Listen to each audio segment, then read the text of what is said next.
I welcome the Government's new strategy on replacing animals in science, which was published yesterday. So will the Secretary of State commit to enshrining the targets contained within the strategy in law so industry, campaigners and the wider public have the certainty that they need, that this Government will move as fast as possible to end this unnecessary animal testing? I'm very proud that we have published this strategy, delivering on one of our crucial manifesto commitments, and the Honourable Lady can rest assured patience is not one of my greatest virtues, and I want to see this implemented and delivered as quickly as possible. Mr. Speaker, thank you. I'm chair of the All-Party Group for Life Sciences, so know only too well that what an industry that has hitherto been a jewel in our crown has been struggling to justify further investment in our economy. So could I just press the Secretary of State further on her answer to my right honourable friend, my honourable friend from Havant? Could she just reassure the House that she has put a specific, ambitious, vigorous proposal into the Treasury in advance of the budget that recognises that the life sciences industry is taking more risk than other kind of investors? Patience may not be my middle name, but specific, vigorous and ambitious, hopefully, are things that I consider part of my character. We are determined. There is no route to future growth in this country without science and technology, and particularly life sciences at the core. Myself and the Minister for Science in the other place, Sir Patrick Vallance, are straining every sinew. There are challenges in our life sciences sector, but we are determined to back those world-leading companies for British patients and for the British economy. Number 6, Mr. Speaker. Minister. Thank you, Mr. Speaker. Let me assure the honourable member that we are taking tough action against drug dealing both offline and online. There is now a strong new duty under the Online Safety Act to prevent illegal activity, including drug dealing as well. Ofcom has a duty to enforce that. We will continue to make sure that it has the full backing to do so. Drug dealing is absolutely rampant on social media. The Minister might be aware of the campaign that I lead together with the University of Bath on spice-spiked vapes in school and the terrible harm it's causing. Yet we're getting increasingly frustrated that Ofcom does not use its power from the Online Safety Act to actually hold social media companies to account. Will he meet with me to discuss this problem with Ofcom and make sure that they ensure that we're keeping particularly young people safe online? Well, look, I think the honourable member's campaign has been noticed, and I'm very happy to meet with her to discuss how we can work together in making sure the enforcement is robust on this question. Christopher Vince. Thank you, Mr. Speaker, and I thank the Minister for his previous answer. Sadly, the glamorisation of drug taking on TV isn't a new phenomenon, but I particularly worry about the nature of the internet and social media and the short clips people watch, where the true consequences of drug taking or drug culture isn't really shown properly. So can I ask what the Minister can do to use the internet and social media for good to actually show young people in my constituency of Harlow the danger of drug taking and drug culture? Well, look, my honourable friend is a master of short clips in the chamber, and so I will take both his skill but also his sincerity on this question to heart and work with him to ensure that we are robustly enforcing the duties that are already placed on Ofcom under the Online Safety Act. Mayor Ellis. Number 7, please, Mr. Speaker. Minister. Mr. Speaker, Britain's technological revolution is going to ensure working people see good jobs and local prosperity wherever they live, wherever they call home, right across the country. A record £86 billion in R&D investment will spread that opportunity in every region from Birmingham to Belfast, and with UKRI's £500 million Local Innovations Partnership Fund, we are going to make sure local leaders turn ideas into the industries of the future. Mayor Ellis. Thank you, Mr. Speaker. The £54 million UKRI Global Talent Fund, which was designed to attract and retain international research talent, has excluded all northern universities from its funding. UKRI waived eligibility criteria to ensure devolved nations receive some of the funding, but meanwhile Lancaster University, a huge driver in the economic growth of Lancashire and North West, and which reached the highest eligibility criteria, received none. Will he commit to the Northern Powerhouse Partnership's recommendation for UKRI funding, including greater transparency of data and methodology used in UKRI assessments, and including institutional size and their role within regions' economy when making future decisions for UKRI funding? Mr. Speaker, let me assure my honourable friend that this government is committed to ensuring that every region benefits from the UK's world-leading research base. That is exactly why we are backing, in particular, the initiative at Lancaster University with 4.9 million on its cyber focus project, ensuring that the region's cyber sector grows. And can I just say that with the honourable friend's expertise in digital innovation and her strong advocacy for the North West, we will continue to make sure funding for the North West and R&D is on the up. The Minister will know that Harper Adams University is a world-leading research institution. He'll also be aware of the university's Agritech Research Centre. So can I invite him, on behalf of the Vice-Chancellor, to visit the university, to look at the excellent work around robotics and AI and sustainable farming, particularly around eco-farming and increasing productivity, but in a way that is sustainable? Well, that's a very easy yes, combining my interest in agriculture and technology, so I will take the honourable member up on the offer. We come to topicals. Josh Pentingsley. Number 1. So, stay. If I may briefly, Mr. Speaker, this government is determined to seize the opportunities that new technology brings.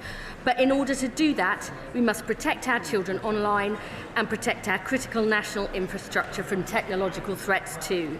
That's why today we're tabling an amendment to the Crime and Policing Bill so we can crack down on the use of AI to depict child abuse, and why we're introducing our new Cyber Security and Resilience Bill to modernise the law and keep vital services safe. Josh Pentingsley. Thank you, Mr. Speaker. On October the 20th, a phone mast serving thousands of people in Hebden Bridge and Mythenroyd was removed without warning, cutting O2, Vodafone and 3 coverage. Residents were told they would be disconnected until April, and it was only through the intervention of Baroness Lloyd and I that a temporary fix was found after 3 weeks. Given the essential role of mobile services in our communities and the impact this impacted businesses, GPs, safeguarding and many more areas, our mobile phones have become a utility and they're regulated like... Order. It's topicals. You finished. Secretary of State. Mobile services are essential to communities, and it's not good enough that the mast in the honourable member's constituency was decommissioned without warning. Prompt action by my department ensured these services were restored by the 7th of November. VMO2 and Vodafone 3 have assured us that customers will be compensated, and I'm sure he'll continue to champion their needs. Secretary of State Julia Lopez. Thank you, Mr. Speaker. It's very tempting to ask the Secretary of State if she's on Team Wes or if she's on Team Keir, but from the sounds of it today, she's on Team 4% Kendall. But I'll ask instead about one of the Prime Minister's most cynical bloopers, mandatory digital ID. He says, the Prime Minister says that mandatory digital ID will curb illegal migration. By how much by the end of this Parliament? I mean, I am proudly on Team UK, as are members on this side of the House. That's why we are focused on creating jobs and growth in every part of the country, backing Britain's best researchers and innovators, and modernising our public services using the power of tech, AI and digital ID. These are the British public's priorities. It's pity members opposite aren't focused on that. Julia Lopez. Team UK, not Team Keir, I understand.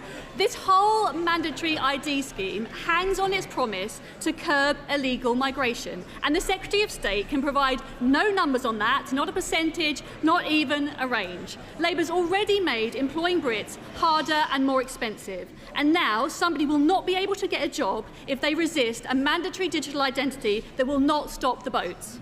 Did the Prime Minister take this project away from the Secretary of State because he has no faith in her, or because she cannot bear to repeat his guff? Digital ID so that we modernise the state and public services to better meet people's needs, fit services around them and help tackle illegal immigration, I think is what the British public wants and needs to see. It is right that the Cabinet Office and my right honourable friend, the Chief Secretary to the Prime Minister, is leading this vital cross-government programme. And I would say to the honourable lady, when this is implemented, when services are fitted around people, not the Honourable Lady is chuntering from a sedentary position, but it is precisely in order to modernise the state. Unless she's first focused on the future, her party will remain stuck in the past. James Dees. Thank you, Mr. Speaker. Nottingham University announced last week that it is closing 16 courses as part of cost-saving measures due to limited research income making these courses less financially viable. What steps is the Secretary of State taking to make sure her huge R&D budget gets to frontline institutions and universities at the heart of our vision for growing the economy?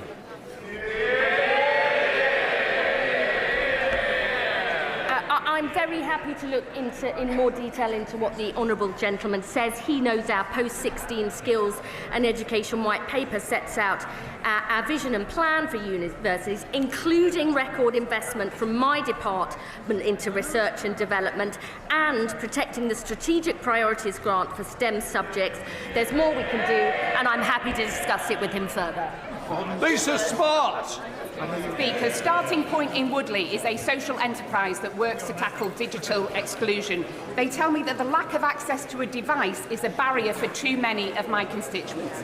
What plans does the government have to enable the refurbishment of government and civil service devices to make it easier for my constituents to get online? Mr. Speaker, the Honourable Lady raised a very important question about digital inclusion, which is right at the heart of the government's strategy. We just heard from the opposition that they're against digital ID and digitalising this country.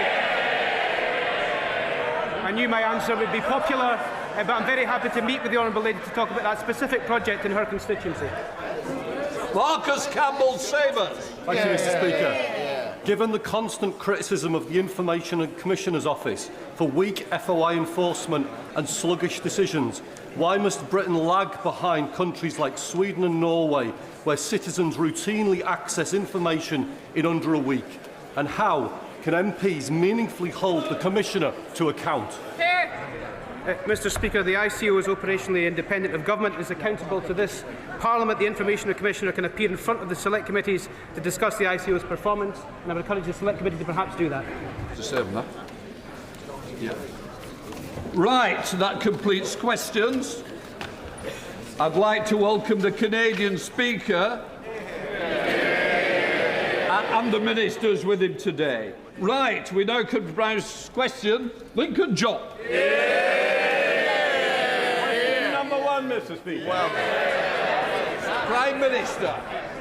Can I also welcome the Canadian Speaker?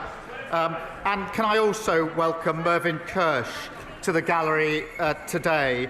He's a member of our greatest generation, a D-Day veteran who entered Bergen-Belsen days after it was liberated. Mervyn is 100 years old. I'm lucky to have met him twice, and I know that it took him many, many years before he felt he could even begin to tell his story. And we thank him for his service and the story that he has told us in respect of it. As we mark Armistice Day, we give our eternal thanks to Mervyn and all those who served, and remember the extraordinary sacrifice of ordinary people who fought to defend our freedom. Mr. Speaker, the House will also want to join me in remembering Holocaust survivor Manfred Goldberg. He showed the most extraordinary courage to share his testimony, and in his memory, we must ensure that never again means never again. Mr. Speaker, I welcome the news that SSE have announced that they will spend £33 billion on clean energy projects in this country. That's a major vote of confidence in the UK economy, happening because of our decisions to embrace the opportunities of clean power. Mr. Speaker, this morning I had meetings with ministerial colleagues and others. In addition to my duties in this House, I shall have further such meetings later today. Lincoln John. Thank you, Mr. Speaker. And can I associate myself with the Prime Minister's remarks about remembrance? I particularly remember in 1997 in West Africa, where I somehow managed to survive a bloody and violent attempted coup. So if the Prime Minister wants any ideas about how to do that, he only has to ask. The Prime Minister's questions last week was, Mr. Speaker, an absolute bin fire. So if the Prime Minister is indeed intent on promoting the United Kingdom on the world stage, please can he promise the House that he will never, ever, ever be away on a Wednesday ever again?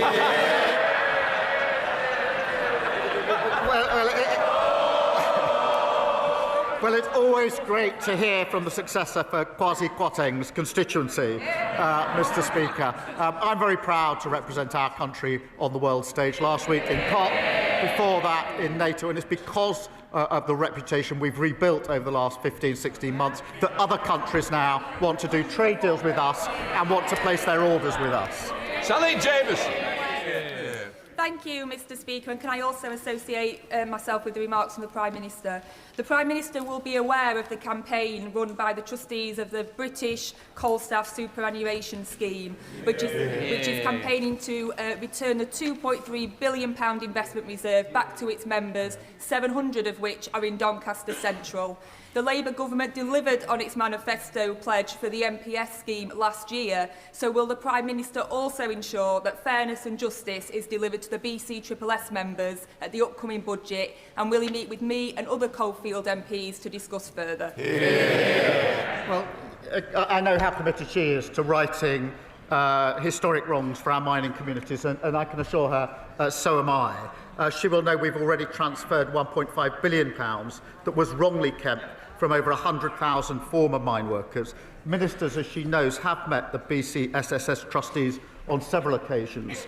The Industry Minister is meeting them later on today, and I'll make sure that she's updated in relation to that. Kemi Badenoch, the Leader of the Opposition. Thank you, Mr. Speaker. And can I associate my party with the Prime Minister's comments about Remembrance Week, and also his comments on Manfred Goldberg and Mervyn Kirsch, who is in the gallery today. Mr. Speaker, this morning on the BBC, the Health Secretary said there is a toxic culture in Downing Street that needs to change. He's right, isn't he?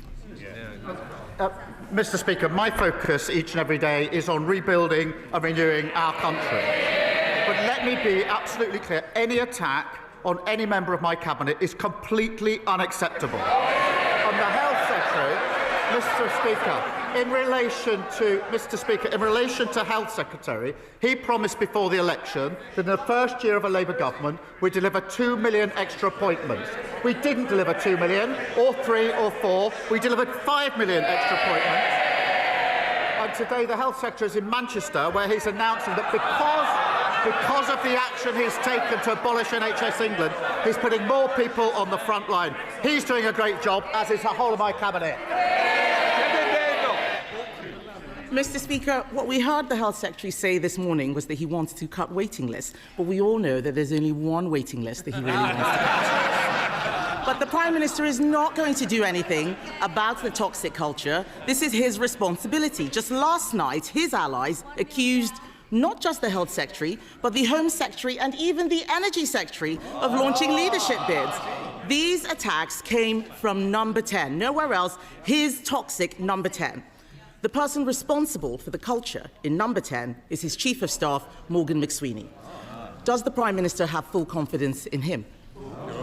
Morgan McSweeney, my team and I are absolutely focused on delivering for the country. And let me be clear, of course, Mr. Speaker, I've never authorised attacks on Cabinet members. I appointed them to their posts because they're the best people to carry out their jobs. Mr. Speaker, she asks about waiting lists. Waiting lists are down under this government. The number of GPs is up. And because we've scrapped NHS England, we're investing on the front line. That's what the Health Secretary is doing today, getting on with his job, and he's doing a very good job too. Mr. Speaker, I didn't hear him give full confidence to Morgan McSweeney, but the truth is he says these attacks aren't authorised. That means he's lost control of Number 10, because that's where they're coming from. But the real scandal, Mr. Speaker, the real scandal is that 2 weeks from a budget, the government has descended into civil war. Instead of fixing the mess they've made of the economy, they're all... Mr. Speaker, they're all chuntering. These are the feral MPs that Number 10 has been talking about. They're not my words. They're Number 10's words, his words. But unbelievably, Mr. Speaker, the Prime Minister's advisers have been reduced to briefing that MPs can't get rid of him, and I'm not making this up, they can't get rid of him because it would destabilise international markets. Why does the Prime Minister think that there would be a market meltdown if the Health Secretary took over?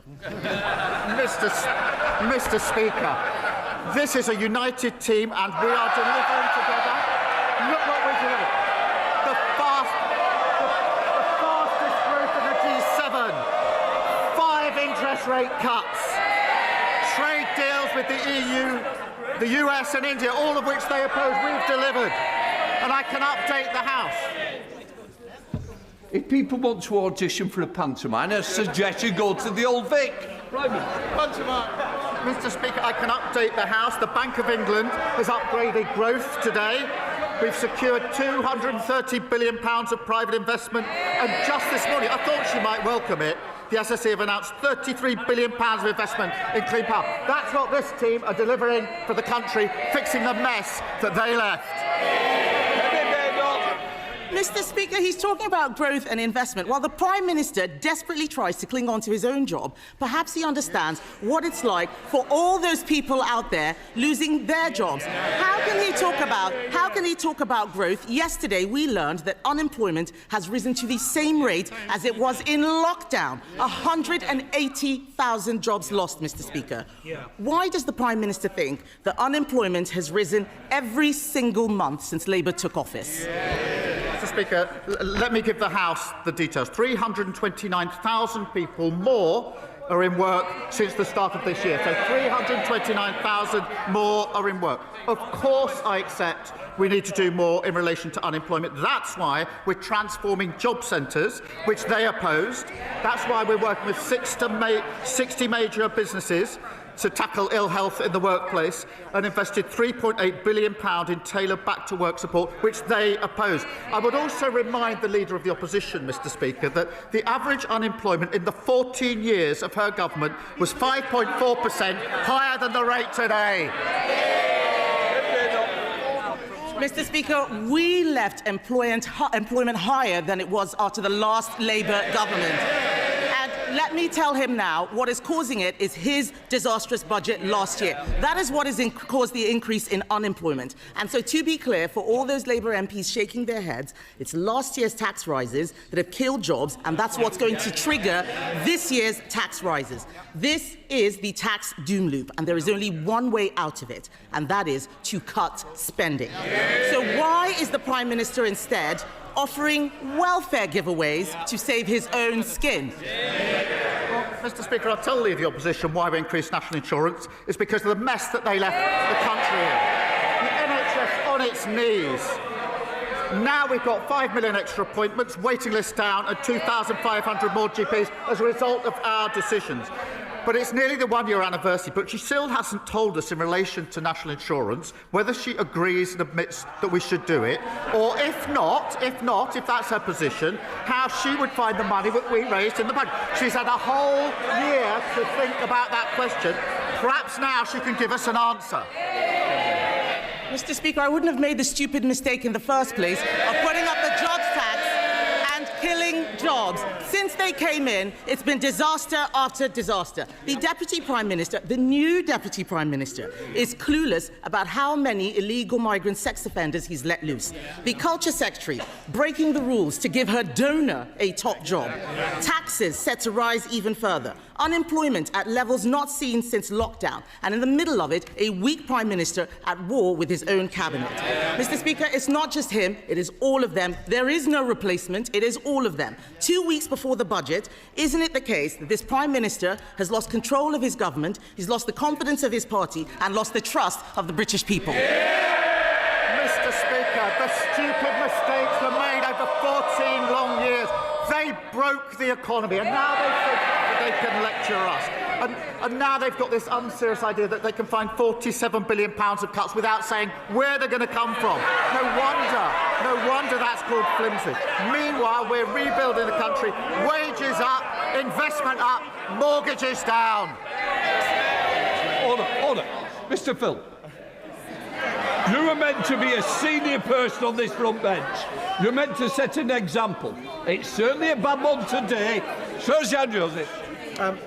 Mr. Speaker, despite extra government funding, adult social care services in my community are in disarray.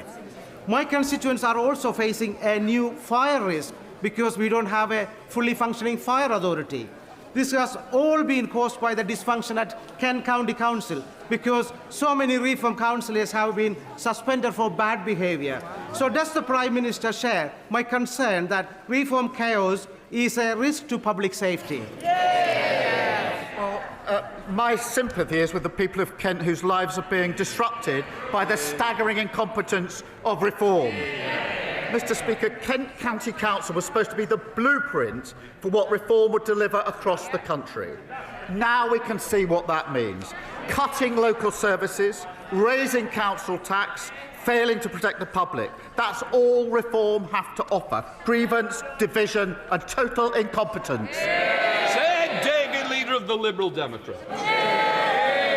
Thank you, Mr. Speaker. Can I associate myself with the earlier remarks of the Prime Minister and say what a great honour it was to join the royal family at the Cenotaph on Remembrance Sunday to pay our respects to all those heroes who gave their lives for our country. We must never forget the sacrifice they made for our freedoms.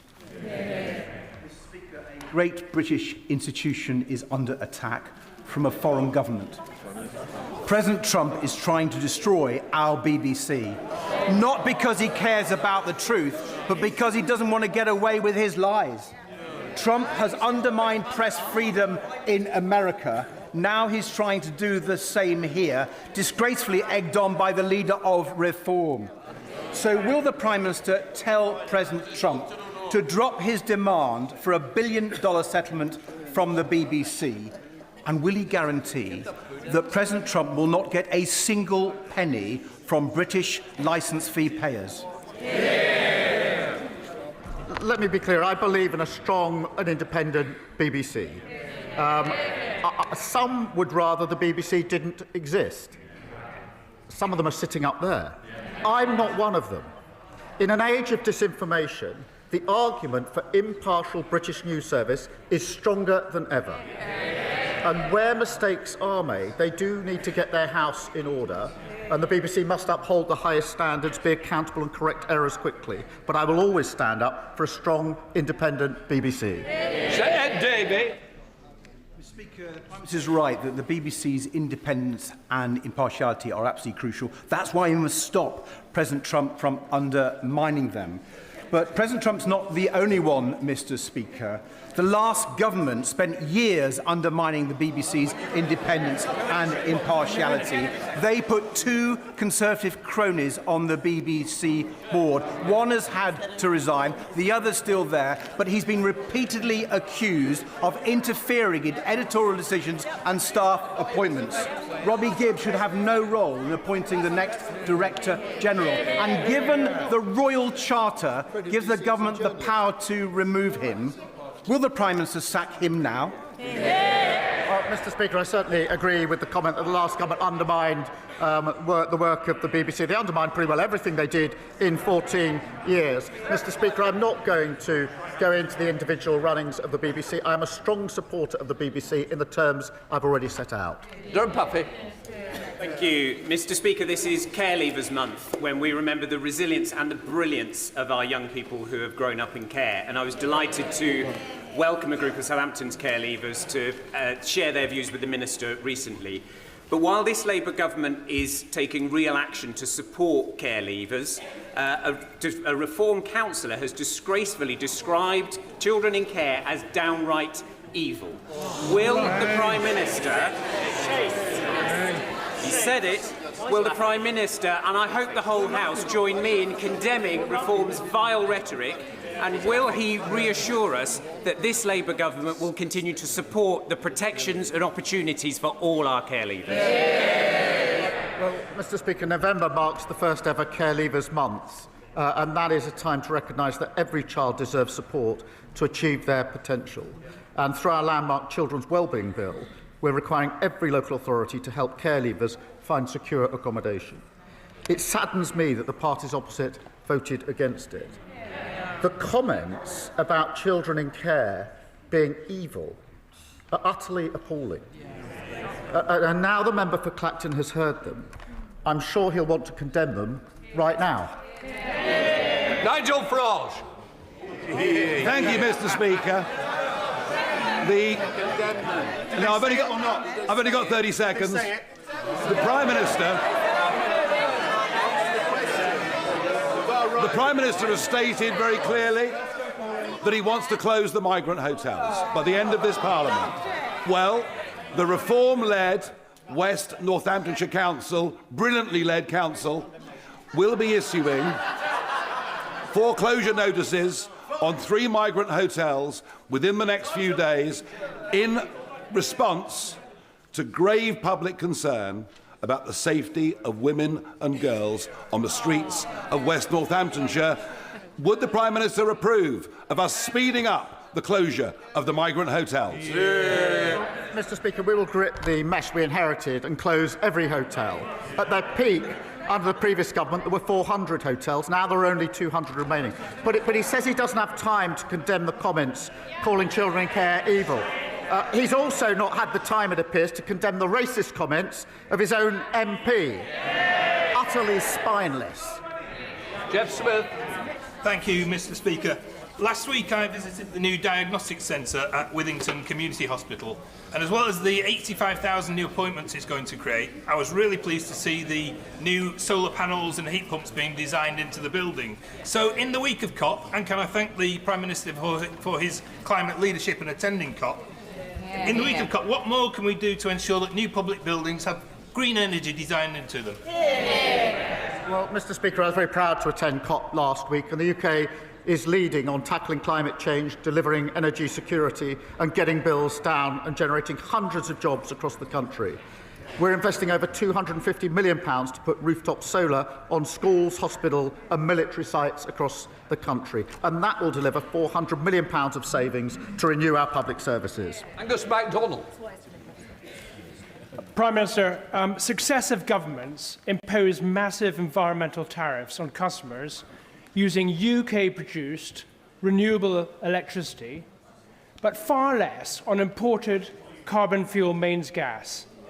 This is the main reason why those not on the gas grid, i.e. those living in rural Britain, pay a great deal more to heat their properties. Yes, renewable projects are important, but the huge environmental tariffs on our electricity bills are not fair. Would the Prime Minister acknowledge this injustice and commit his government to addressing this? Thank you. Can I absolutely recognise the need to address the imbalance between electricity and gas prices? We are exploring options to create a fairer system, and I'm happy for ministers to keep him updated on what we're looking at.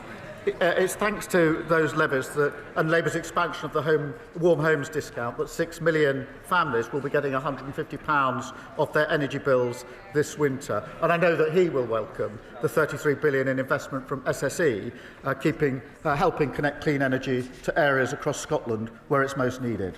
Lindsay Powell. Thank you, Mr. Speaker. Prior to the general election, the Health Secretary visited Amber Valley and declared it an NHS dentistry desert.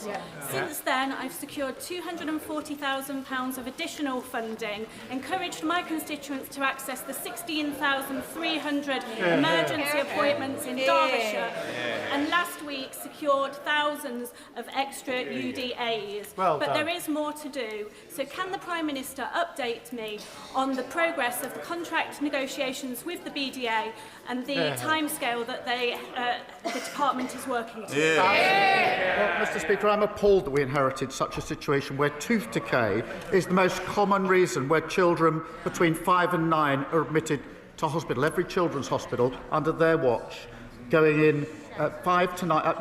I was very shocked when I heard this the first time at Alderhay Hospital up in the northwest, that more children being admitted to have their teeth taken out because they're rotting between the ages of 5 to 9 than any other operation. That was their record. They should just be ashamed of it. Ashamed of it. It's why I'm determined to rebuild NHS dentistry. I can confirm that discussions are underway with the sector, including the British Dental Association, on fundamental reform to the dental contract to get her constituents the care that they need and that they deserve. Thank you, Mr. Speaker. Jehoots Pharmacy has been responsible for repeated closures, leaving staff unpaid and residents without access to vital medicine. Unfit pharmacy owners like Sargit Jehuti, who has severely neglected patients and staff in West Dorset and across England, should not be running our care system. Will the Prime Minister make time in the parliamentary schedule for emergency legislation to give the government and the regulators powers to pay staff, tackle improper pharmacy owners and directors, and make sure scandals like this can never happen again? Can I thank him for raising this really serious issue, which has been raised by others across these benches on previous occasions, and it is a very serious issue. It is simply not right that customers and staff have been so badly let down. The Care Minister has convened representatives from across the industry to resolve the situation as quickly as possible, and I want to reassure him that we're working speedily to consider how to strengthen regulation of these pharmacies, and I'll update the House as soon as I can. Thank you, Mr. Speaker. During the assisted dying debates, I and many others highlighted the importance of palliative care provided by hospices, but this vital work has been left reliant on donations and charity for far too long, and Garden House Hospice in Letchworth is now facing a serious funding gap. I welcome government investment in hospices, but will the Prime Minister consider broader reform to put hospice funding on a sustainable footing? And can he ensure ministers meet with me to explore every option to keep Garden House Hospice open? I'm pleased to tell him that £100 million has now been passed to Hospice UK, so places like Garden House in his constituency can create the best environment to deliver care. That's backed, Mr. Speaker, by £26 million investment for children and young people's hospices. We're also investing over £3 million in researching palliative and end-of-life care through the National Institute for Health and Care Research. We're working on further proposals to improve the access, quality and sustainability of care, and I'll make sure that ministers keep him updated. Rebecca Paul. Thank you, Mr. Speaker. I would like to ask the Prime Minister for his help. It's been over 6 months since the Supreme Court ruling on the meaning of sex, yet public institutions are still knowingly and intentionally breaching the law. HMP Downview, a women's prison in Banstead, has 5 biological males in it. And if that wasn't bad enough, those males are mixing with the women in the daytime without adequate supervision. Will the Prime Minister ensure biological males are moved out of women's prisons immediately? The Supreme Court ruling must be implemented in full and at all levels. She's absolutely right about that. She's raised these examples with me. I will make sure they're looked into and make sure she gets a proper reply in relation to the particular examples. Thank you, Mr. Speaker. With miles of golden sand and a bucket full of memories, Rhyl has been attracting visitors for generations. After millions of pounds of Welsh Government investment and a £20 million UK Government Neighbourhood Fund, Rhyl is on the up. Does the Prime Minister agree with me that only with 2 Labour governments working together can we restore pride in our Welsh seaside towns? Join me for a stroll on our new promenade to see just what Rhyl has to offer. Well, that's a very appealing invitation just at the moment. Mr. Speaker, I'm proud to be putting power and resources directly back in the hands of local people in communities like Rhyl. That £20 million can be used for issues that matter most to them, include revitalising their high street, a cause that I know is crucial to many residents, including hers. Just 1 in 14 communities across Wales is benefiting from the Pride in Place funding. This is the renewal you get with a Labour government working with a Labour government in Cardiff. Max Wilkinson. Thank you, Mr. Speaker. Maternity services are a vital part of women's healthcare, but sadly too many women are being failed. At Cheltenham General Hospital, the Evita Birth Centre was temporarily closed for labour and births back in 2022. Last week, we learned that there will be no decision about a potential plan for reopening it until spring next year. Does the Prime Minister agree with me that 4 years is far too long to ask local mums-to-be to wait? And can he give me reassurance that a temporary downgrade that was made under the Conservatives will not become permanent under his government? I tell him that our starting point is that we must always make sure that every mother is heard, understood and gets the quality of care that is needed. The Independent National Maternity Investigation and Local Health Needs Assessment are due to report in spring of next year, as he says. It's right that the recommendations of both of them are closely considered in any decision for Cheltenham, and I'll make sure that he's kept updated as that rolls out. Jim Dixon. Thank you, Mr. Speaker. Can I say that I've long thought that both you and the Prime Minister would suit a magnificent moustache, and I'm sure you'd be capable of growing a better one than this. Many of us men in this House and outside are growing our tash out this month to highlight the need for our health system and men ourselves to address preventable and treatable conditions to which all men are vulnerable, including prostate cancer, testicular cancer and mental health conditions such as depression. Does the Prime Minister agree that the forthcoming first ever men's health strategy, soon to be published, must lead to a major step change in the way our country helps men stay well? Well, as he knows, my #1 priority is growth, so I'm very glad to see his upper lip. He's obviously championing this himself. And can I send my best wishes to everyone growing a moustache this Movember? It is right, Mr. Speaker, to highlight that men are hit harder by a range of conditions, including cancer, cardiovascular disease and type 2 diabetes. And that's why our men's health strategy will set out actions to improve the health of all men in England. Rupert Lowe. Thank you, Mr. Speaker. Every week we hear of a brutal murder, rape or stabbing, far too often perpetrated by someone who should not be in our country to begin with.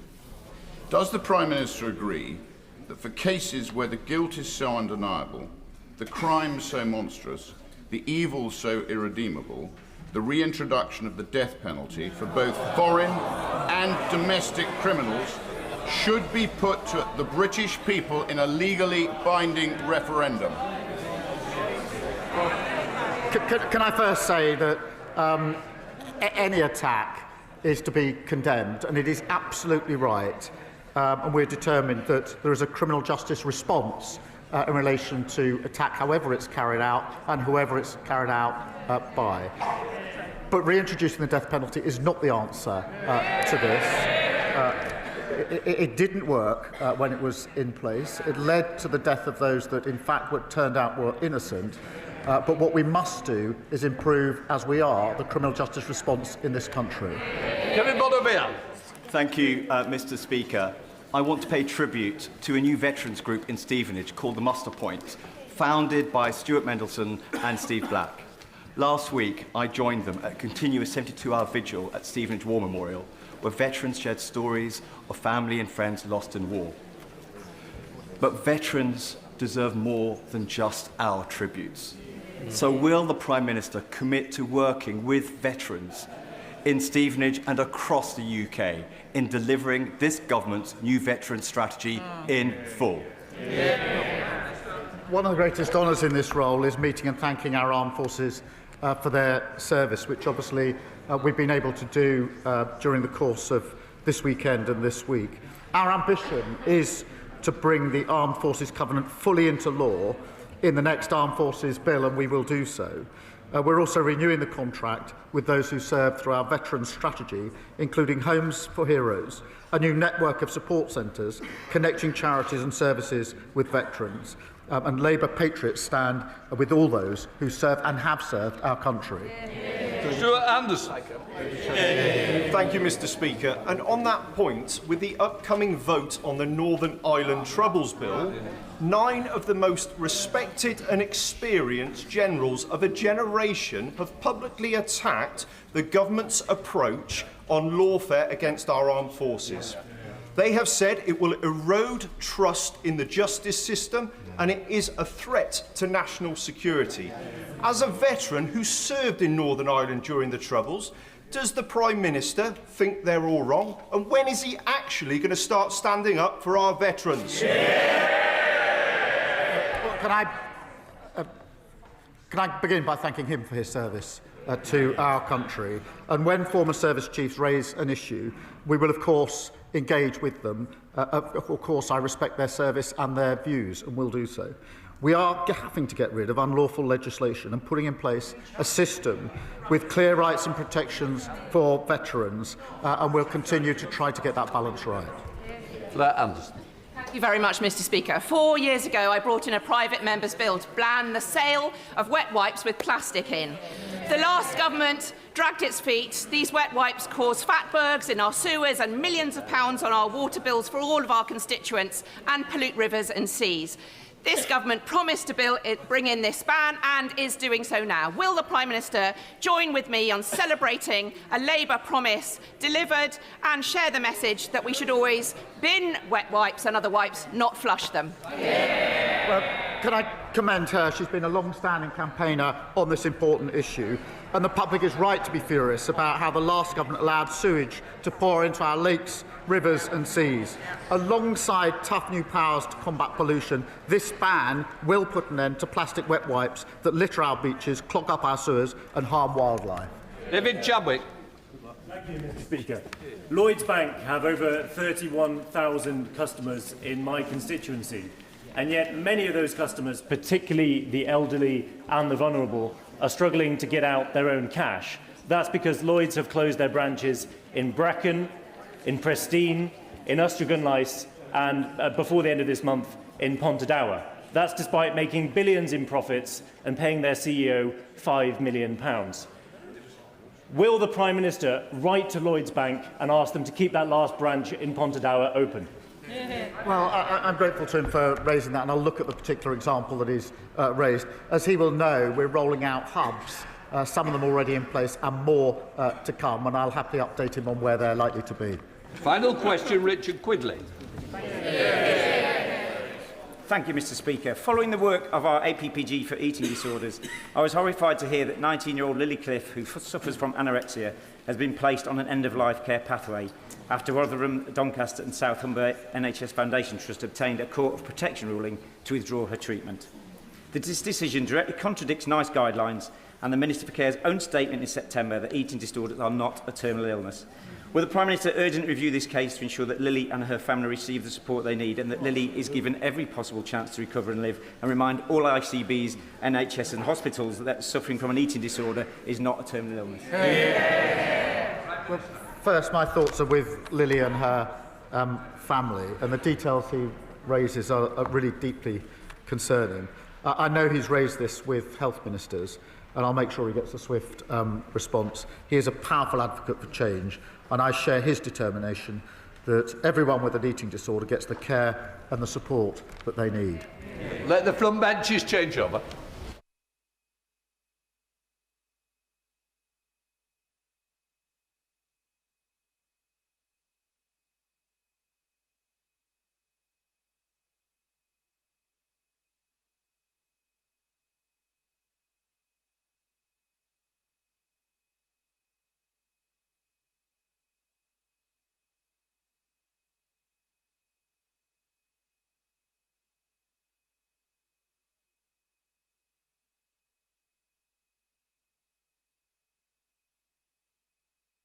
We now come to the urgent question.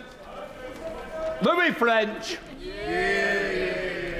To ask the Secretary of State if she will make a statement on the appointment of the independent football regulator.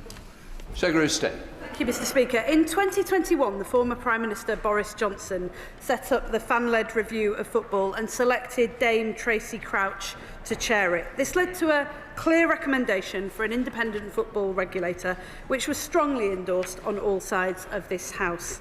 The previous government promised they would deliver this regulator, but they didn't, leaving fans in the lurch as a result. This government made it a priority and passed that legislation within our first year because we are fully committed to protecting football clubs across the country. To make that a reality, the Minister for Sport confirmed David Cogan as the independent chair of the football regulator on the 6th of October. David Cogan was the exceptional candidate, warmly endorsed across the world of football and by the cross-party select committee. As the House will be aware, the Commissioner for Public Appointments conducted an investigation into the appointment itself, which was released last week. I am pleased that the report does not question the suitability of Mr Cogan as chair of the IFR. The report also makes clear that I did not personally know about the donations to my leadership campaign at the time that I selected him as the preferred candidate. It also recognises that as soon as I became aware of these donations, I chose to declare them and chose to recuse myself from the remainder of the process. However, as I have made clear, I acknowledge the findings of the report. The Commissioner was clear that the breach around donations to my campaign was unknowing, but I recognise that the highest standards were not met. And as the Secretary of State for the department that ran this appointment, I take full responsibility for that. And it is for that reason that I wrote to the Prime Minister and apologised for this error.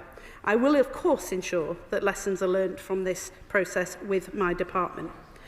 Our focus now is to make sure that no fan ever has to go through what I and my constituents lived through in Wigan. Implementing this regime to help protect clubs in financial peril and putting the interests of fans up and down the country first is a priority for this government, and led by David Cogan, the independent football regulator, will get on with the job. We're here today debating process, but this is also about real-world impact. Fans up and down the country need us to get on with delivering on our promise and making a difference. This is for Derby County, Scunthorpe United, for Morecambe, for Sheffield Wednesday, for Wigan, Reading, Macclesfield Town and Bury. We're putting fans back at the heart of the game, where they belong. Thank you, Mr. Speaker. Last Thursday, the Commissioner for Public Appointments published his report into the appointment of the Chair of the Independent Football Regulator. The report found that the Secretary of State breached the Governance Code for Public Appointments updated by her government not once, not twice, 3 times. The Secretary of State has claimed that she did not know about Mr Cogan's donations, but the Commissioner's report clearly shows that she was briefed twice by her department regarding his conflicts before she decided to appoint him to a role that must be independent. The report also makes clear that Mr Cogan was not shortlisted by the previous government, and it was this government that put him in the running. It was not until the Secretary of State had already recommended his appointment and the night before Mr Cogan's appearance before the Select Committee on the 7th of May did she conveniently consider checking if she had also taken thousands of pounds off of him. Madam Deputy Speaker, I find that highly unlikely, and the Commissioner makes it clear that she was in a position to readily ascertain the details of donations made by Mr Cogan before she made her choice, but she failed to do so. It was then after the political fallout and 6 days later she finally recused herself from the end of the process. And to show how brazen this crony appointment was, her department confirmed it while the independent investigation was still taking place. Really shameful stuff, Madam Deputy Speaker. This was not a fair and open recruitment process. The report confirms that Mr Cogan was her preferred candidate, subject to number 10 giving the green light, and asked for DCMS officials to make the necessary arrangements for an appointment without competition. Madam Deputy Speaker, the Prime Minister's fingerprints are also clear from the Commissioner's report. We understand that Mr Cogan donated to the Prime Minister's constituency Labour Party as well as to his leadership campaign. I almost feel sorry for the Secretary of State. She has apologised to the Prime Minister for 3 breaches of the rules for choosing his candidate. So how is it proper for the Prime Minister to have personally given the green light to a donor? Surely, Madam Deputy Speaker, if the Secretary of State was meant to have been recused from this 2020 donation from Mr Cogan, that must apply to the Prime Minister too. Or does the Prime Minister believe that the offside rules did not apply to him? So I ask the Secretary of State, who is to blame for this sorry mess? How much did Mr Cogan give to the Prime Minister, and did he declare it? And does she agree that Mr Cogan's deeply flawed appointment must be rescinded given the risks of football? And finally, will she stick by her words that rule breakers cannot be rule makers? Thank you, Madam Deputy Speaker. I'll try and answer his questions in turn. But firstly, can I just say that this was a report, a process that was subject to a thorough investigation by the Independent Commissioner for Public Appointments. And I think when he questions the findings of that report, he should reflect on whether that is a proper role of this House or not. The report was absolutely crystal clear on that point. It was also clear, in contrast to what he just asserted, that I personally fell short of what was expected. On one occasion, there were 2 other technical breaches from the department, but of course, as the Secretary of State for the Department for Culture, Media and Sport, I will take full responsibility for that. He also asked about the Prime Minister. As he will know, if he's read the report, I personally took the decision to ask Mr Cogan to put that information in front of the Select Committee at his hearing in order to ensure that they had full information as soon as I had it, within hours of finding out about this donation.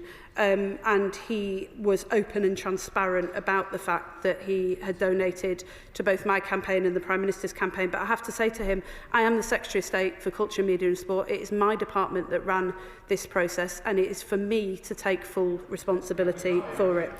Secondly, he asserts that Mr Cogan was not part of the process. I find that astonishing, and I presume at some point he'll come back to correct the record on that, because when he speaks to his colleagues, one of whom is sitting on the front bench and was overseeing that process before the general election at a time when this government was proudly extolling the virtues of having a football regulator and the Governance Act that they later opposed, he will know that Mr Cogan was approached for this job under the last Conservative government, and he was put onto the list which I inherited from the last government. And I just want to be crystal clear on this point. He was not added to the list after the general election. He was on the list from the last Conservative government. And can I just ask him, he talks about cronies. He is talking about a man. I mean, they can shunter all they like, but he's talking about a man who has extensive media experience, who represented the Premier League, the EFL, the NFL and others throughout his long and distinguished career. He was put on the list in the full knowledge that he was a Labour donor by the last government. And not only that, but if he's such a crony who's unfit to hold this sort of office, why on earth did the former Prime Minister Rishi Sunak appoint him to the board of Channel 4? I mean, it just doesn't stack up. So good, you approached him yourselves. And just finally, I would just say to the honourable gentleman that, of course, I'm happy to answer extensive questions about this, and that is the reason why I've chosen to come to the House and answer these questions, despite the fact that it was the Minister for Sport who made the final decision. But I'd just say to him, as a Charlton fan himself, I am a bit surprised that, given their experience of bad owners, that he is setting himself and his party against football fans in his constituency and the length and breadth of the country by trying to attack a man whose credentials are unquestioned. Thank you, Mr Speaker. Can I say to my right honourable friend, in the terrible time that Sheffield Wednesday fans have been through in the last few months, not one has ever asked me what's happening to this report and this review. What they've said to me is, how quickly can we get a regulator in place who will deal with owners like Chansiri who are ruining our club?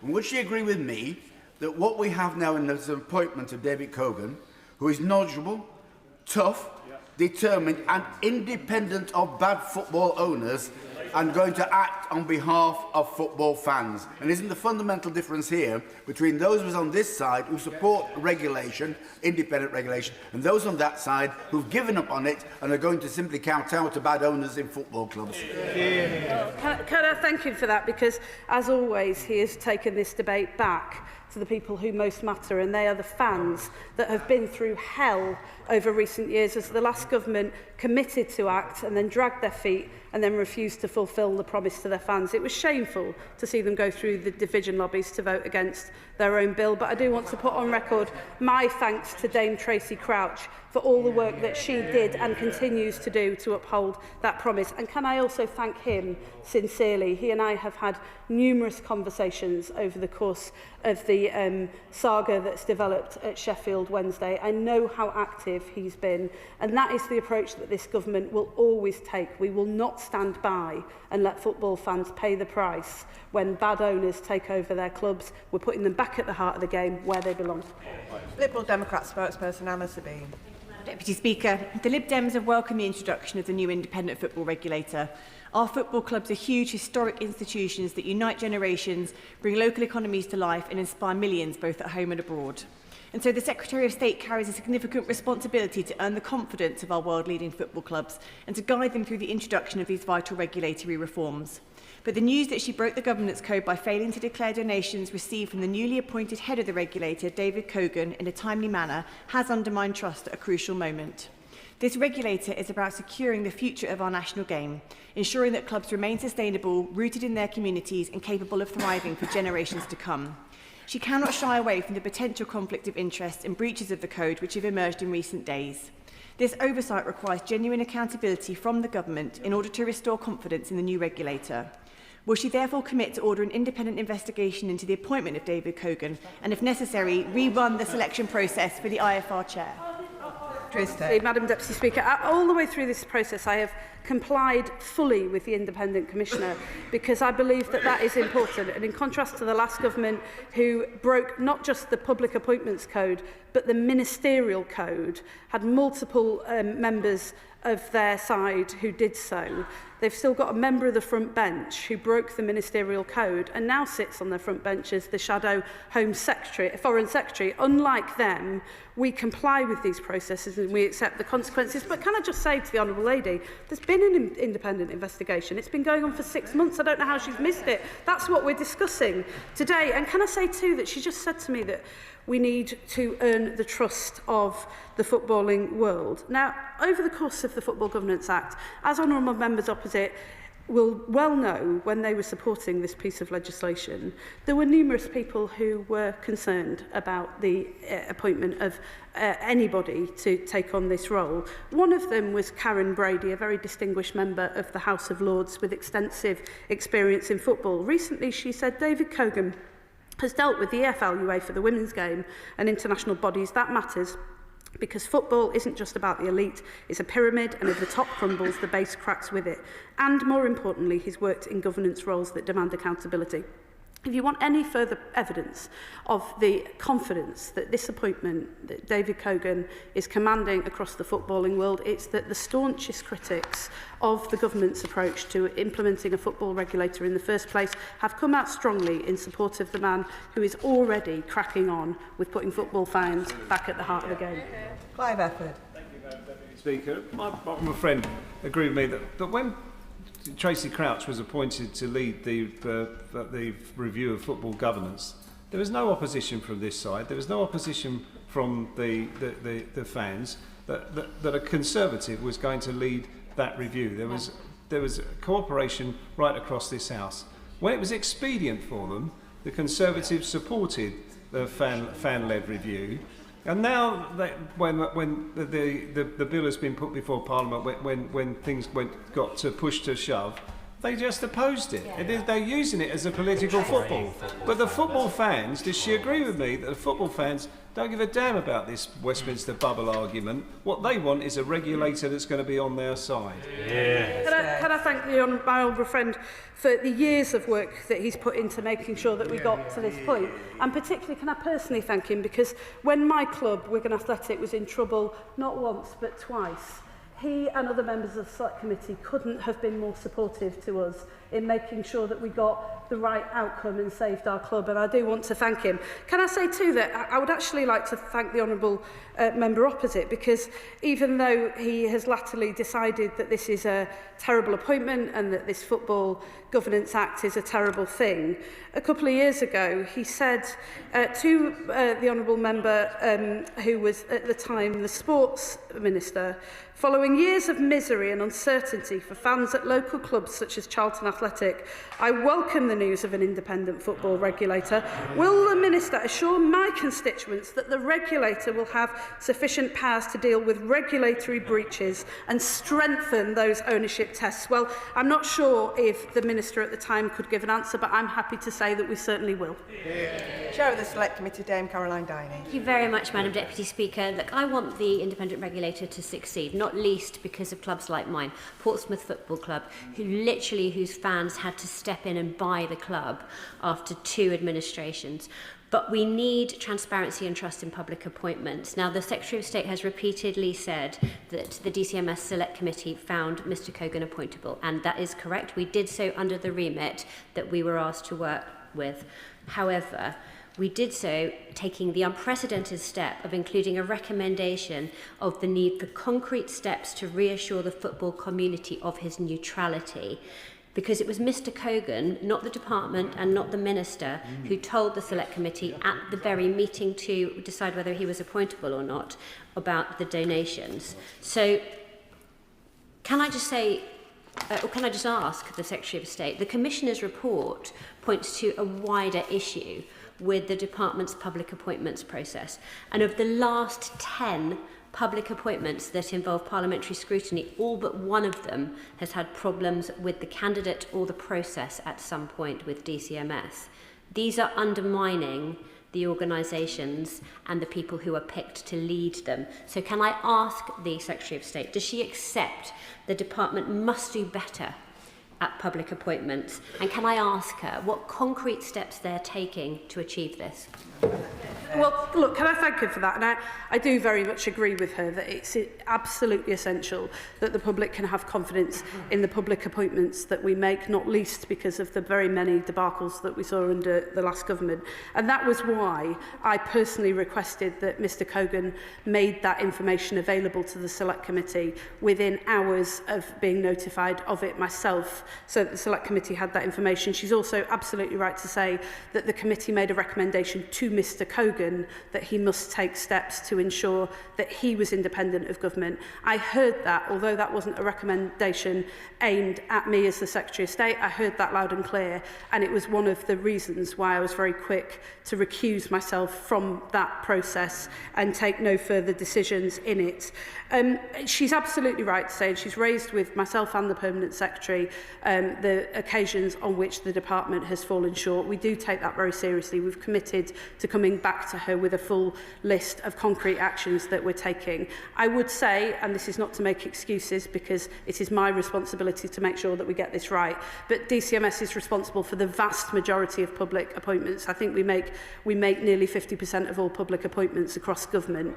That is even more reason why we need to make sure that we have the proper processes in place to get that right, and we are looking at that the moment, and we'll come back to her very quickly on that. Can I also just take this opportunity to thank her constituents, because when we were in trouble at Wigan Athletic, I remember Portsmouth fans jumping on a Zoom call with us at very short notice. They couldn't have been more supportive in giving us advice and guidance to help us pull through that difficult time.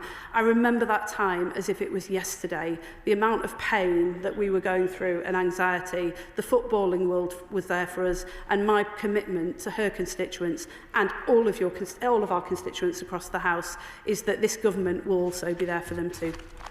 Jeff Smith.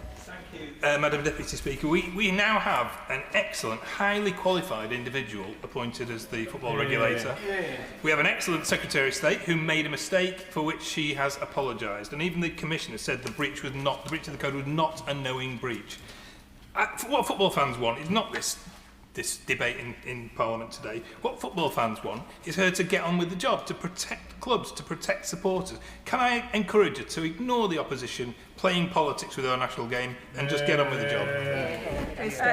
Can I thank him for that, and also very much welcome his joining the Culture, Media and Sports Select Committee. He has extensive knowledge of football and has been a consistent champion for football fans. And can I just say to him that I very much support what he said. This government is absolutely determined to appoint the right people to the right positions so that fans, when they go through the difficulties of poor owners, as they did at Charlton, don't feel that they have absolutely nowhere to turn. Father of the House, Sir Edward Lee. It's not my style to ever attack the integrity of any Member of Parliament. So can I just ask a general question about the whole process to ensure public confidence? Can we now consider tightening the ministerial code and the whole process so that at the start of a process, civil servants do check whether a minister has received any donations, and if they have, that minister recuses himself or herself from the very start of the process? Yes, and of course he's absolutely right to say that we need the tightest possible processes. It's why the Prime Minister took steps when he was first elected as Prime Minister to strengthen the ministerial code and also strengthen the oversight powers that the Commissioner has in relation to the ministerial code, the Standards Commissioner, Sir Laurie Magnus. But can I say to him that in this particular case, as the report makes clear, I did ask for information about all donations to my leadership campaign. I was given that information. That information turned out to be incomplete, and as soon as I was notified that that was the case, I took the decision to declare that, to ensure the Select Committee was aware of it, and to recuse myself from the process. Julie Minns. Thank you, Madam Deputy Speaker. Does the Secretary of State agree with me that rather than obstructing and delaying the work of the independent football regulator, that the party opposite needs to do right by the fans and let David Cogan get on with the job? And can I ask, slightly selfishly, as a Carlisle United fan, that one of the first things he does is that he presses the EFL to lift the limit on the number of promotion places from the National League? Can I thank her for that? And I know she's a fantastic champion for her constituents, and this is something they care about. I've also, myself and the Sports Minister, have heard the strength of feeling from the National League as well. It's not within the scope of the independent football regulator. The House will remember that we kept the remit of the independent football regulator deliberately tight so that he could focus on the very many issues that have been raised, not least by my honourable friend who represents Sheffield Heeley. But although it's not in scope for the independent football regulator, I know that this has been heard by the EFL, and it's something that the government will continue to follow closely. Sir Oliver Dowden. I like and respect the Right Honourable Lady, and I don't doubt her sincerity. However, I do wonder whether she would have been quite so forgiving had I chosen to appoint a Tory donor to lead this regulatory body. But moreover, I supported this regulator, indeed initiated it at the time of the risk of the European Super League. But since then, I fear this regulator has become excessively bureaucratic. It risks deterring international investment and more broad investment into the game, which has been so beneficial to the sport. So does she think it might be time to relook at this regulator and instead put more emphasis on self-governance from football? Because I think in recent years, they have shown themselves capable of stepping up to this challenge.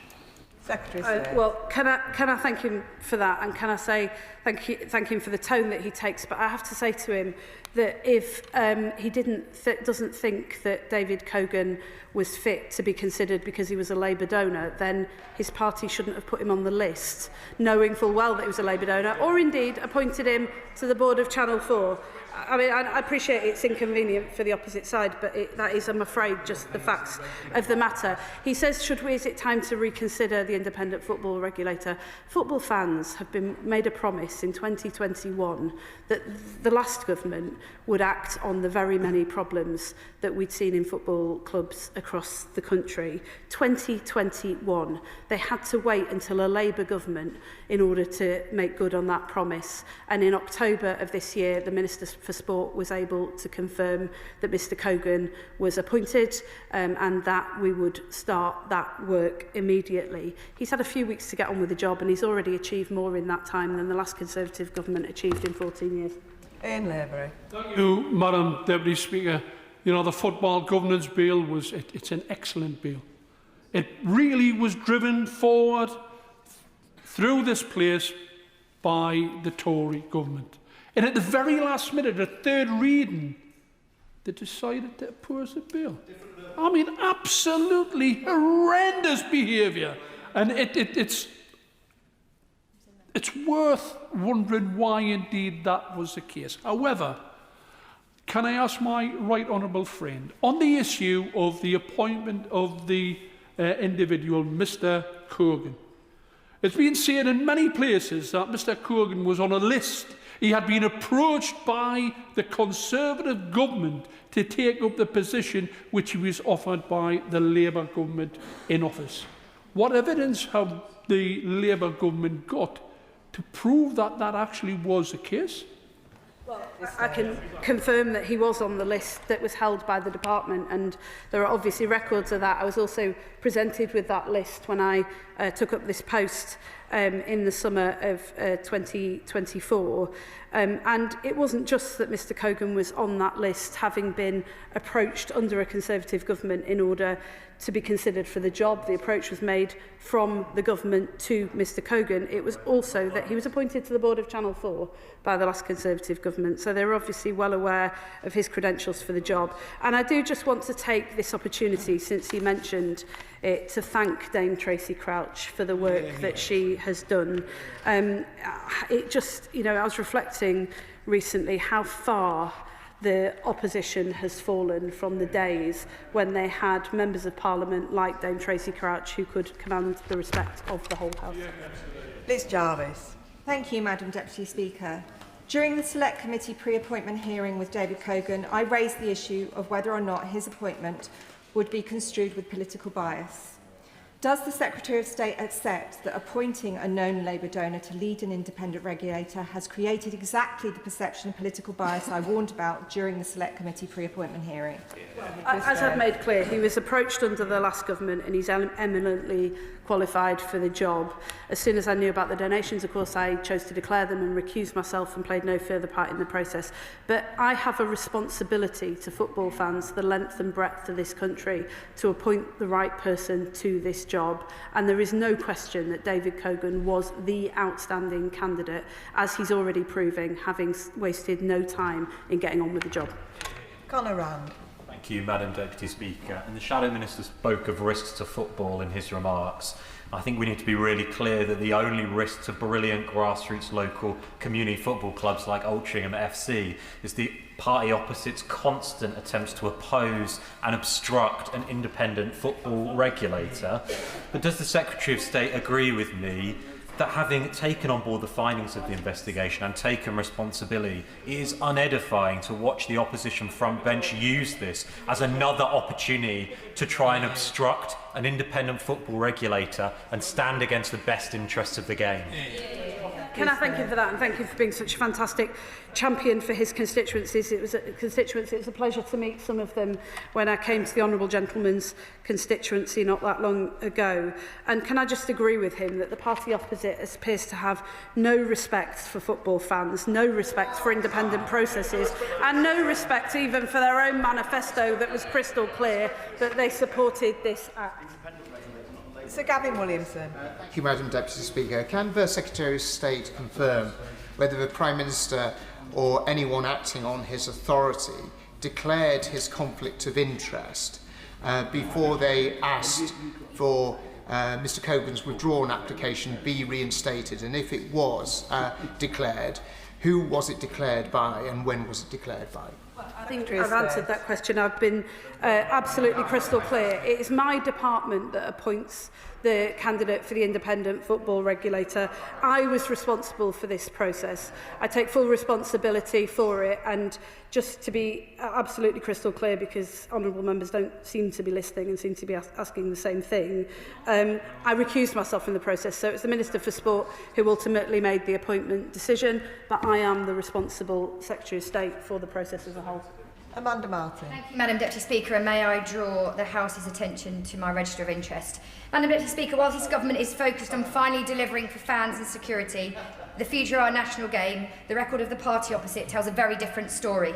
We've seen Conservative donors and insiders appointed across the board for years to the NHS, to the UK Health Security, to the British Museum as well as major donor peers and the opening of COVID VIP lanes for their pals. Yeah. It's the same old question, Madam Deputy Speaker, the one Margaret Thatcher famously asked, is he one of ours?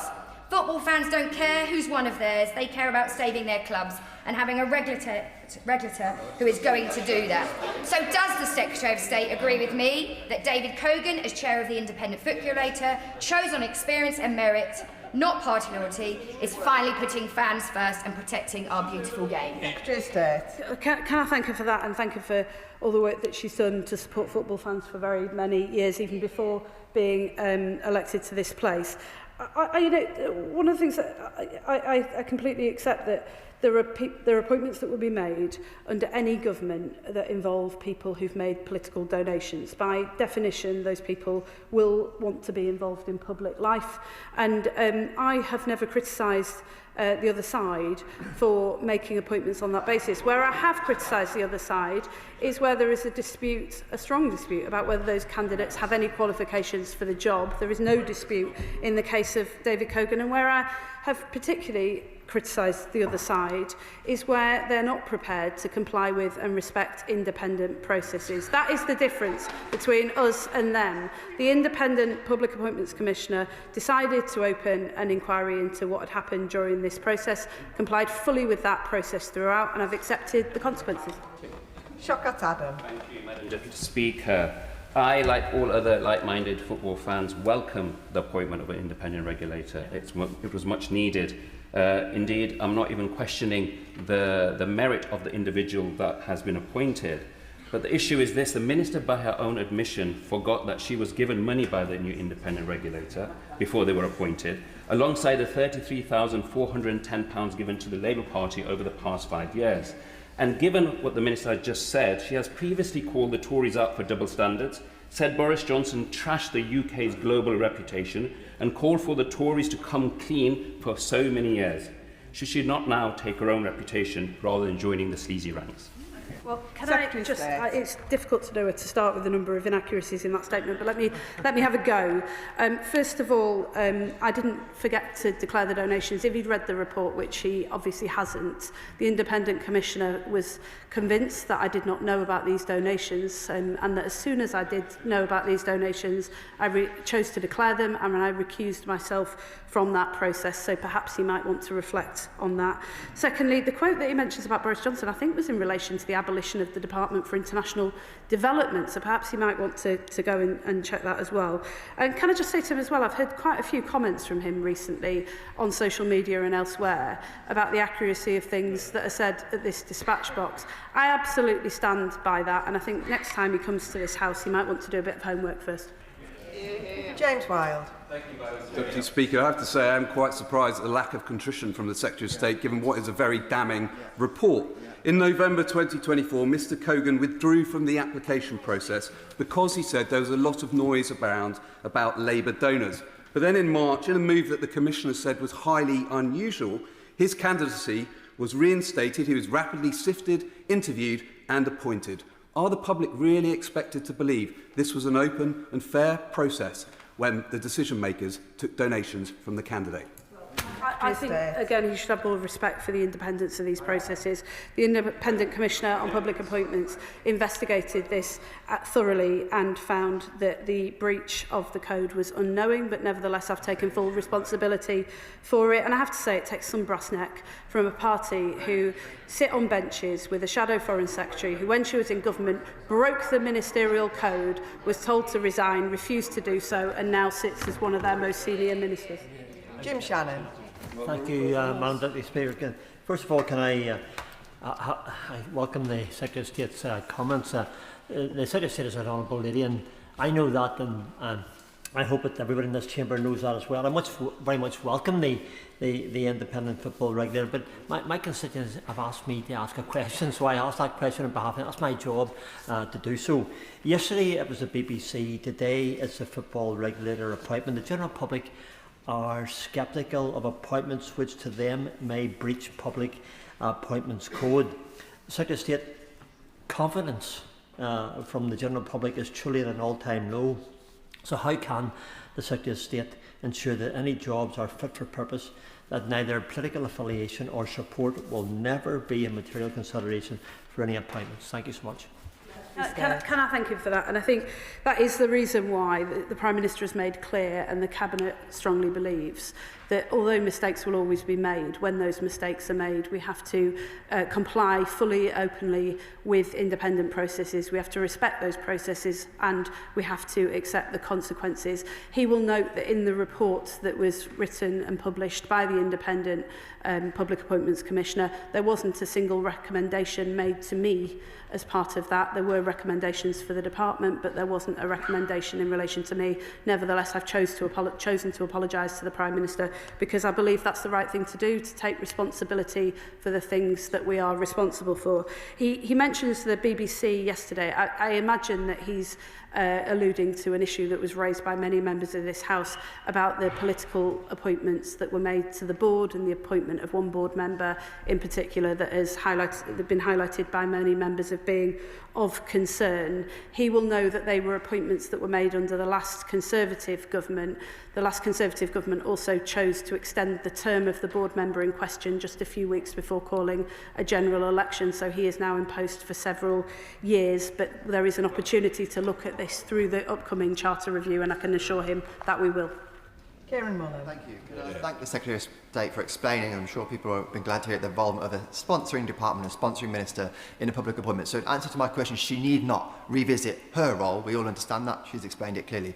But she'll also know it's not unusual after a Secretary of State's made a provisional appointment that it then goes on to number 10 for further review. So can she just confirm putting aside her own role, was there any involvement in any way, shape or form with anybody in number 10 for this appointment?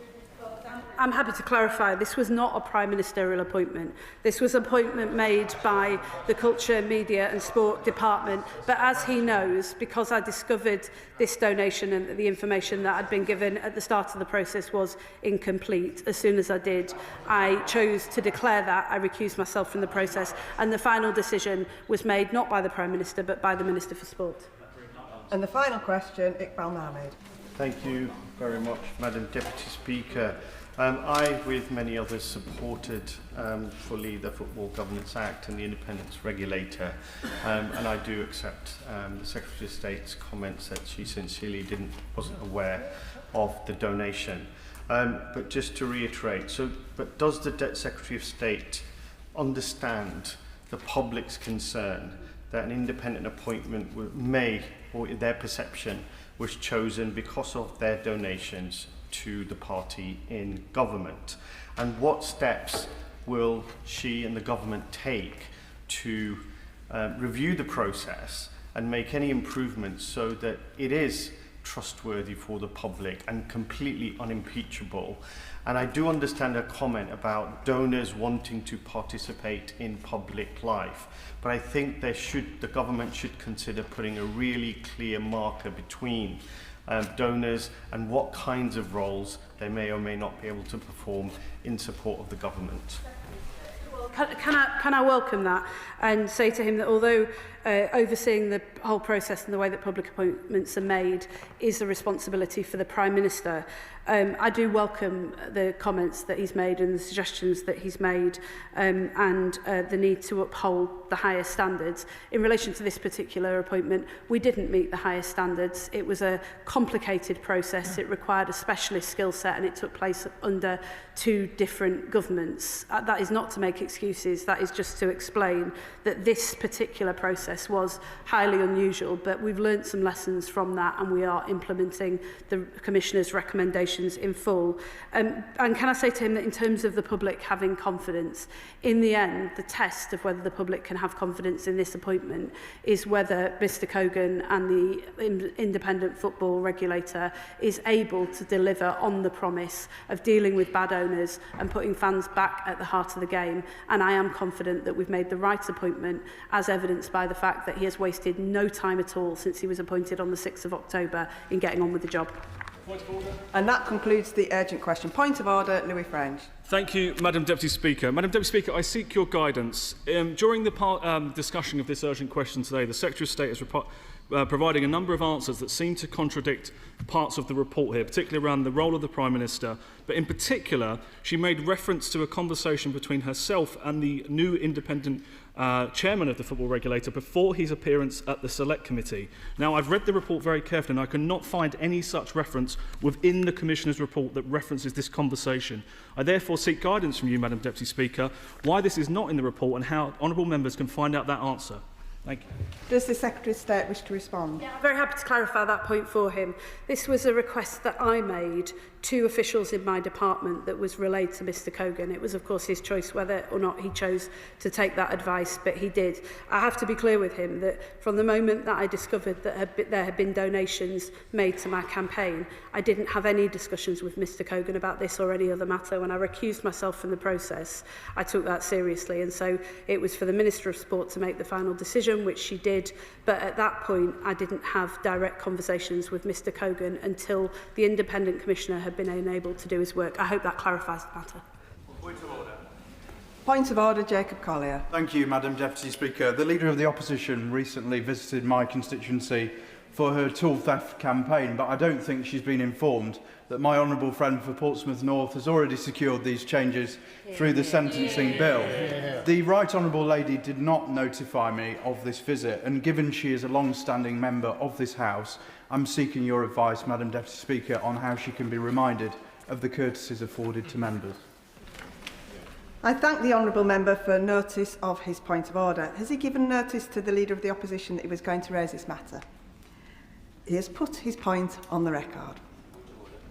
Point of order, Shaukat Adam. Thank you, Madam Deputy Speaker. In the debate, the Secretary of State mentioned that she was aware of my social media post attacking and targeting her. I just want clarity because I've never made a post about the social tree. So if she would like to clarify that point. My colleagues may have done, we may all look the same, but we're not. That's absolutely gross.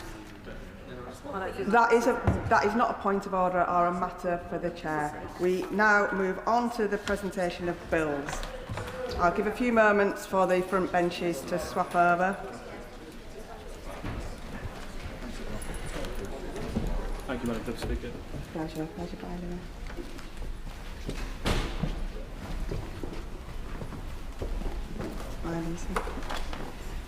Presentation of Bill Secretary Peter Kyle.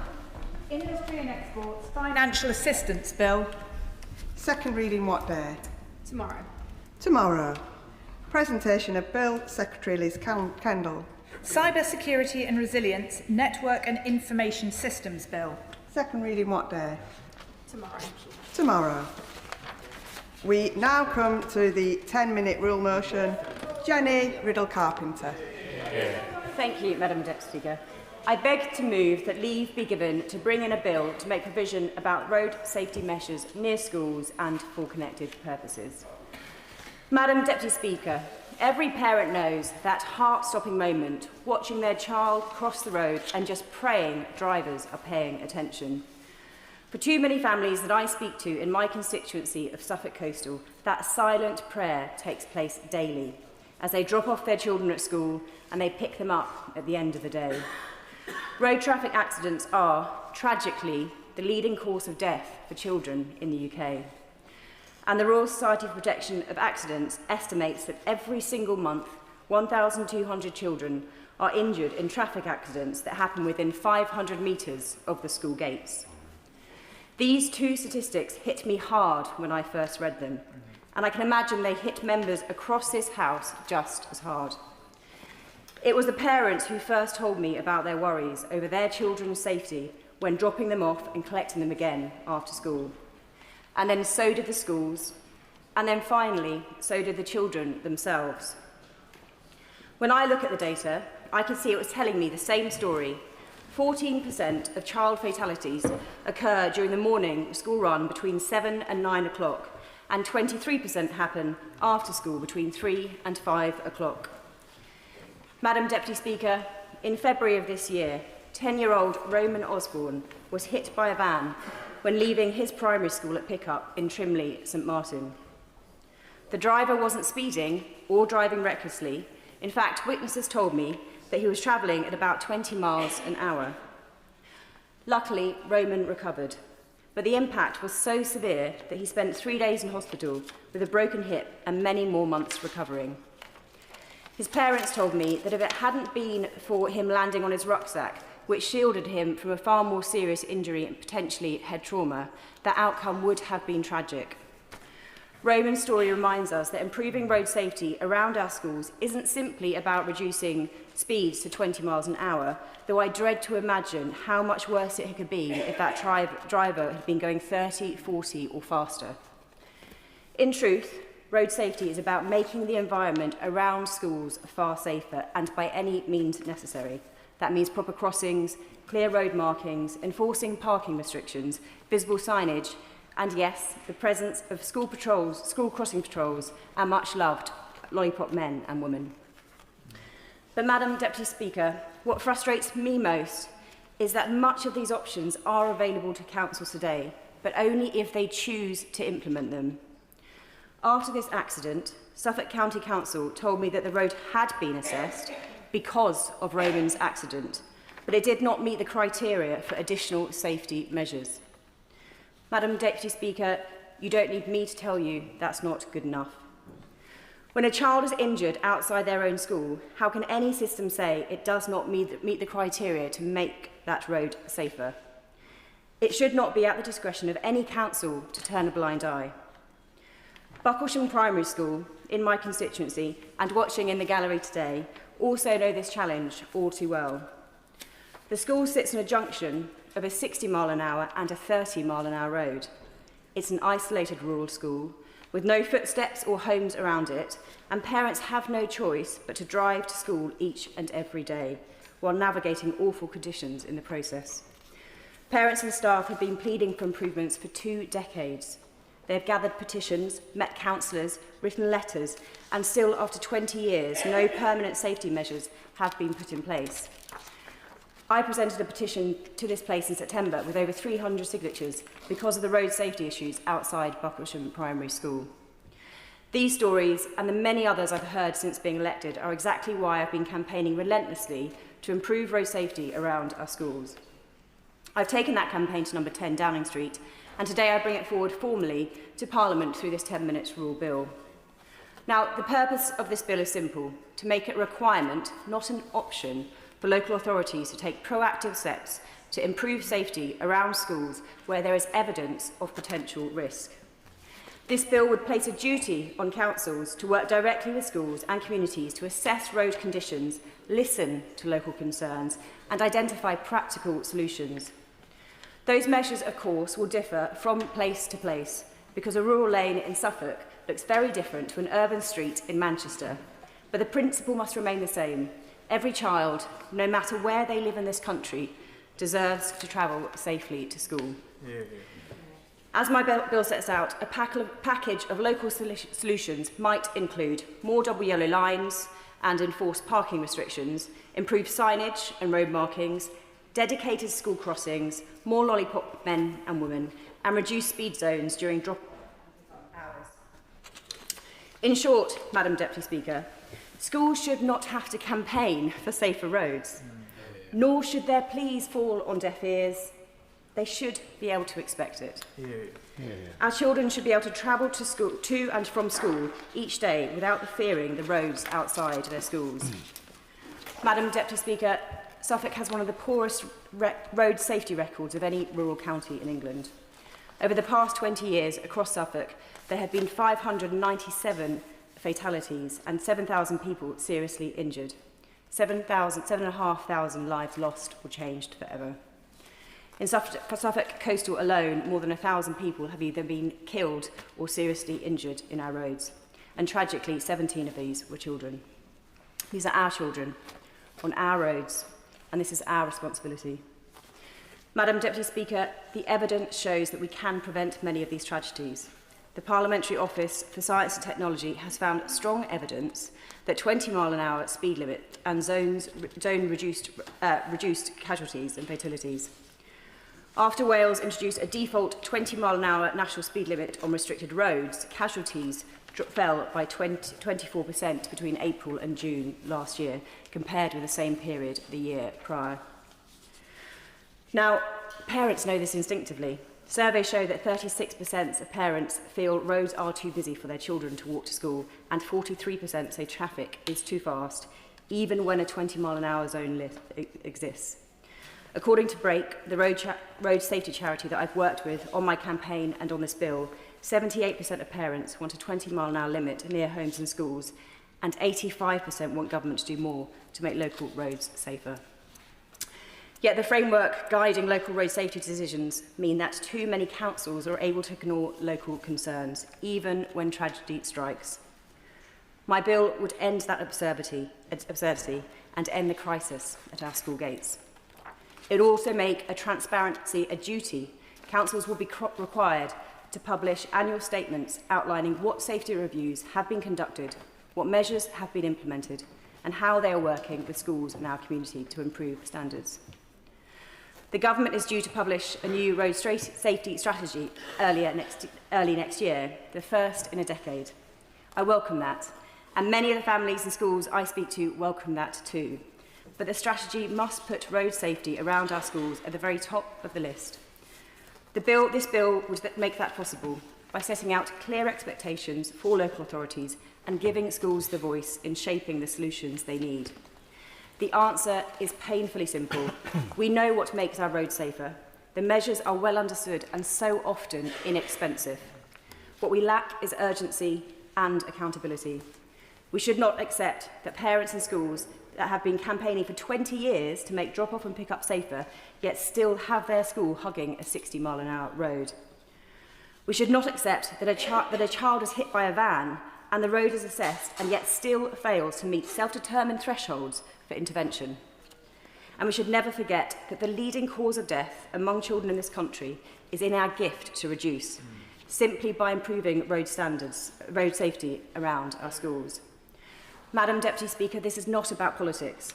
I'm sure that every member of this House has stood at a school gate and seen speeding cars too fast and too close. And I'm sure that every member in this House has heard the same plea from parents. Roman told me that all he wants is a pedestrian crossing at his school gate. This bill would seek to give Roman that and every school the power to bring forward safety enhancements for their own school. This is a modest bill, but it is practical. And most importantly, it would save lives and it would help to tackle the biggest cause of death amongst children. With this bill, Madam Deputy Speaker, we have the chance to make sure that campaigning is no longer necessary, because safety should be guaranteed by design, by duty and law.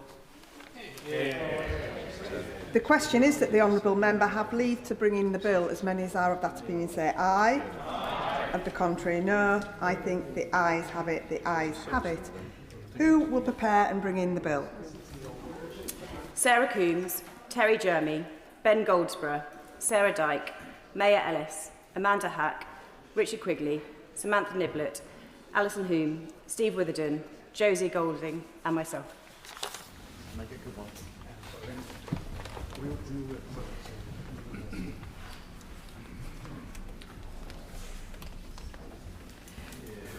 Jenny Ribble Carpenter.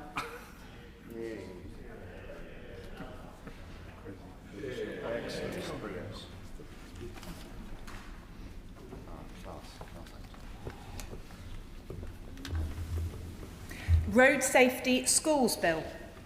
Second reading what day? 28th of November 2025. 28th of November 2025.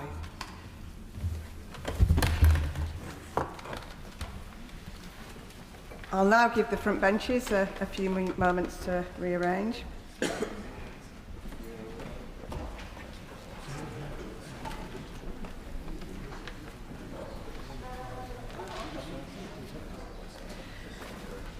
We now come to the Opposition Day motion on taxes. I inform the House that Mr Speaker has not selected either of the amendments tabled. So Mel Stride to move the motion. Thank you, Madam Deputy Speaker, and I beg to move the motion on the order paper. Madam Deputy Speaker, right at the centre of this motion is a single word: trust. The trust that the party opposite lost with the British electorate. They lost it when they promised not to put taxes on farms and did so, when they said they would not be means testing the winter fuel payment and yet did. And they did it also, Madam Deputy Speaker, when they said that they would not be putting up taxes left, right and centre, but did exactly that when they came into office. Indeed, in their own manifesto, Madam Deputy Speaker, there's around £7 billion worth of tax increases. That's translated by the time of the first budget into some £40 billion of additional tax. And of course, Madam Deputy Speaker, much of that related to national insurance, employers' national insurance, a clear breach of the Labour Party manifesto. Do not take my word for it, take the word of Paul Johnson, the former head of the IFS, who, and I quote, said of the manifesto and that particular tax increase that it was a, quote, straightforward breach of the Labour Party manifesto. Now, the Chancellor also said that she would not be taking decisions that would affect working people.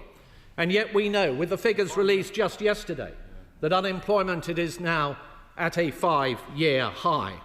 180,000 fewer jobs on payrolls on her watch.